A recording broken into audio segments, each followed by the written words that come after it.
Okay, there she is, she's back again. 883 iron.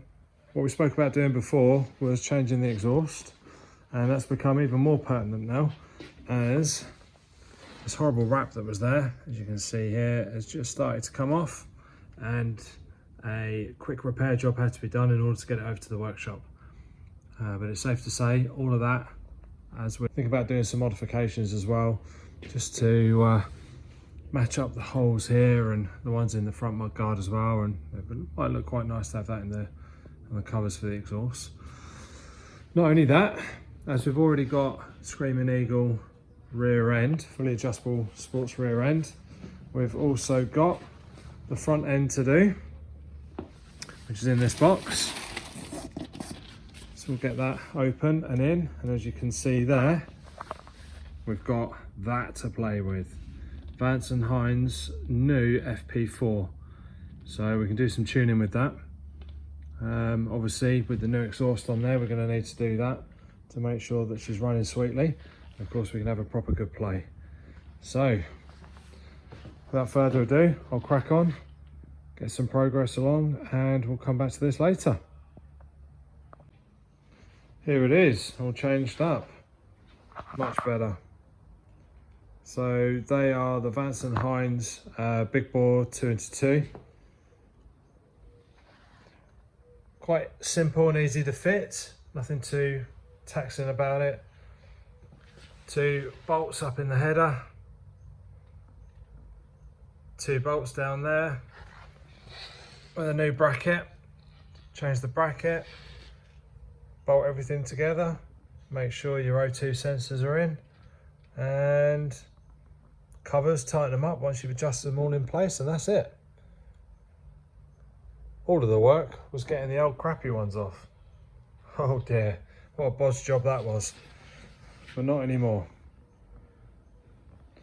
So we've already gone through the process of tuning this up. We've got the FP4 here, and that's all plugged in straight into the data connection there, goes straight into the CAN bus system of the Harley, and that goes directly into the ECU.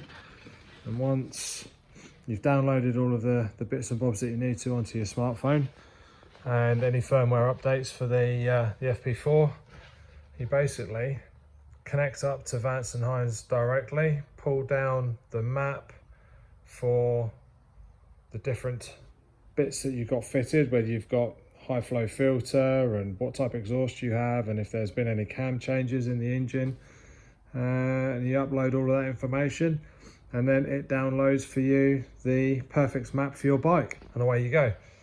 That's pretty much the easy bit. There is far more in-depth stuff on the FP4 as well, and you can ride the bike with it still connected, which is how this is going to go, and you can get live data from it and use that to finally tune the bike, which might be coming on later on. But for now, exhaust are fitted, new map is installed and uploaded, and we're now going to be moving on to Screaming Eagle fully adjustable fork set for the front to match the ones on the back.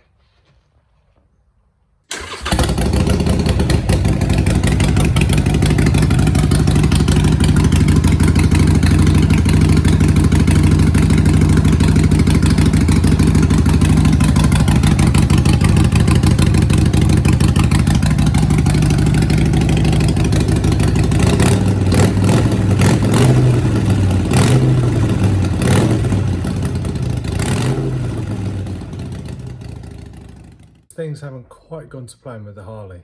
Let me show you. So found some damage on the back end that needed a little bit of paint work. So that's pretty simple. That's in progress. However, the front end, whilst simple enough to fit the adjustable forks, and the top end of them does look absolutely amazing. And of course with the orange, it matches up. Not that that was the reason for spending all that money on it. However, they are 2 inches longer. Beforehand, you couldn't see any of this, but now you can. So what we want to do is cover up those fork tubes. So we're going to buy some new gaiters that hopefully are going to be a little bit longer and cover that up. But that's not the issue. The issue is that cable lengths have now changed as a result of the fork length changing. And we knew that that was going to be a little bit of an issue, which was why we already had this lower cable here. So it's all modular, and it goes into the manifold at the top here.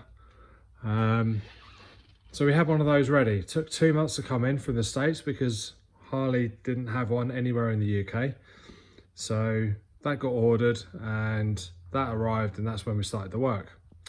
What we didn't realise was that the upper cable to that, now it's being changed to modular. In the factory, these hydraulic lines are pre-crimped straight into the unit here. So as you can see, it's not got a union, whereas the replacement one for the modular side of things, bearing in mind that this is ABS, which is why you've got all of this stuff, has a 3/16, is it 3/8? 3/8 union on the bottom there.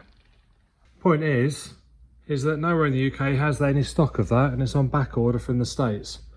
So this needs to be changed so it's got a union on the end, and I can't buy one even though I know the part number. I've phoned around various places and unfortunately no one's got one, and they can't get one until the middle of August, which is a month away, and we can't have this sat here for a month.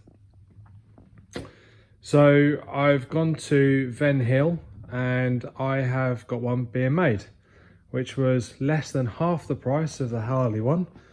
Surprise, surprise. It should be here in a week, and this can sit here for a week. I don't mind that. I have now fitted the modular lower brake cable, got it connected up to the caliper, obviously with new washers, routed it up, sprayed up the old chrome manifold to black because obviously we're trying to black this out.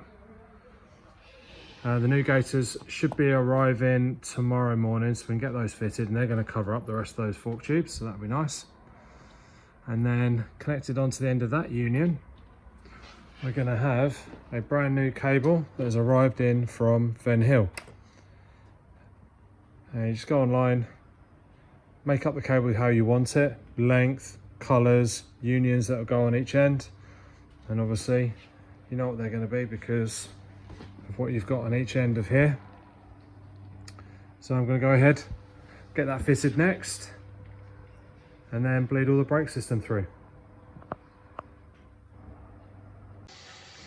After a little bit of fettling and getting everything together and waiting for a few bits to arrive from various different postal services, everything's now back together and we can go take a look at the finished article. Walk this way.